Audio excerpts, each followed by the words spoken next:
Hello Capricorn, Sun, Moon, Rising, and Venus signs. Kamusta kayo? Sana po ay nasa mabuti kayong kalagayan. Welcome back po sa Star Tarot. At kung bago kayo rito, welcome din po kayo. Please subscribe, like, share my videos, and leave me a comment kung nakaresonate po kayo. Thank you. So first message ni Capricorn, we have ascending the mountain. Keep going forward, Capricorn. Huwag kayong susuko, huwag kayong give up even if yung sitwasyon na ito ay medyo mahirap, no? Medyo difficult siguro yung ang pag-akyat sa mountain na to, but just keep going forward. Stay in the course.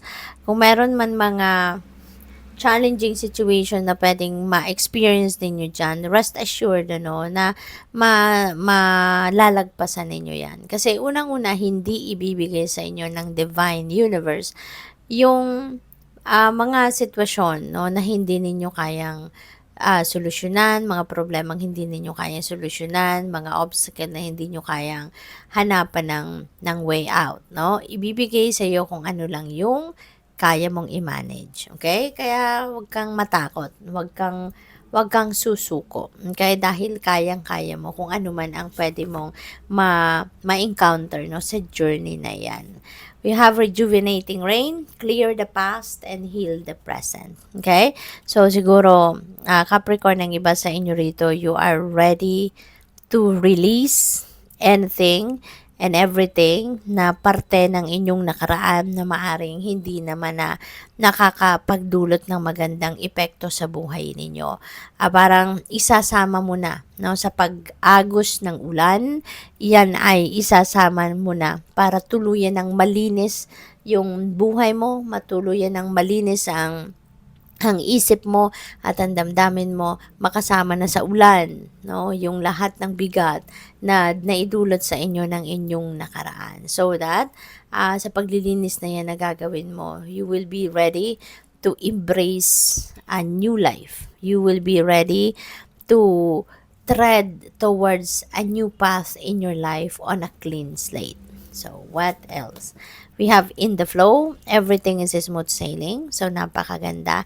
Parang, when you are in the flow with life, ibig sabihin dito na nag-surrender ka sa Panginoon. Nag-surrender ka sa Divine Universe. Na inaalay mo ang lahat sa Kanya. Kaya kapag ganun din ang nangyayari, everything is smooth sailing kasi hindi ka kumukontra, hindi mo kini-question ang mga nangyayari sa buhay mo. Yung ganun ba, pinapaubaya mo, sino-surrender mo ang lahat, at na when you are surrendering everything to God, ibig sabihin, nagtitiwala ka sa Kanya. Tinitiwalaan mo yung Kanyang plano para sa'yo, kaya hinahayaan mo ang destiny, ang mag-unfold ng mga pangyayari, bagay-bagay sa buhay mo. Okay? Kaya, ayan. So, mapapansin mo din, when you are in the flow with life, mapapansin mo na lahat talaga, smooth sailing. Kusang lumalapit ang mga solusyon sa problema, 'di ba? At kahit may mga mabigat kang problema, lumilipas ang mga araw na magaan pa rin ang inyong pakiramdam, na hindi ka nakakaramdam ng takot, hindi ka nakakaramdam ng kaba, 'di ba? Hindi ka nai-stress, pero may problema ka niyan, 'di ba? And one day you will see na yung solution is right there. One day, paggising mo, may isip mo na kung anong gagawin mong solusyon sa problema. 'Di ba? That's how it works, That what's happened, kung ikaw ay inaalay mo ang lahat-lahat sa divine. So, tingnan natin kung ano pa ang mga mensahe. We have thirst. Ayan. So, baka literal na nauuhaw kayo lagi, Capricorn. Baka kayo ay nauuhaw because maybe hindi kayo nakakainom ng enough na tubig, 'di ba? Maaring hindi sapat ang fluid intake ninyo sa araw-araw kaya kayo ay nauuhaw. Pwedeng kasi kapag nakakaramdam tayo ng uhaw, ibig sabihin hinahanap na ng katawan natin ang tubig. Ibig sabihin baka na-dehydrate na kayo, kaya kayo'y nauuhaw na. Okay? Kaya wag kayong tamarin na uminom ng tubig. Huwag kayong tamarin na uminom kahit pa unti-unti, no, na tubig. Not necessarily na talagang sa isang inuman 500 ml agad ang iinumin ninyo. Hindi naman sa gano'n.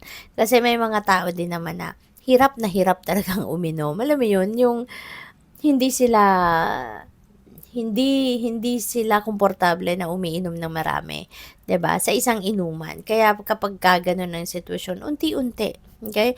Ang importante meron kang ipinapasok na fluid sa katawan mo, okey? Para hindi ka ma-dehydrate. So, we also have breakthrough. Ayan, breakthrough is at hand.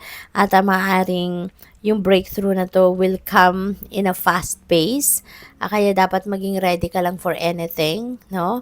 Maging matatag, matibay ka, at madiskarte, 'di ba? Yung ganon. Para kung ano man ang opportunity na dumating na maaaring makatulong sa iyong sitwasyon na mas mapabuti na, maging maayos na ang inyong kalagayan, ayan, ay magagawan mo agad ng paraan, 'di ba?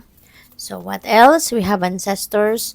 Ayan, nagpaparamdam sa inyo, nagmemensahe sa inyo yung inyong mga ancestors Capricorn na lagi sila nandiyan sa iyo. Maaaring ikaw ay lagi ding nagdadasal sa kanila, kaya sila ay laging nandiyan para sa iyo. At hindi ka pinapabayaan, sinasagot ang mga dasal mo, pinapakinggan ka. Okay? Good luck. Thank you for watching. Love and Light. Namaste.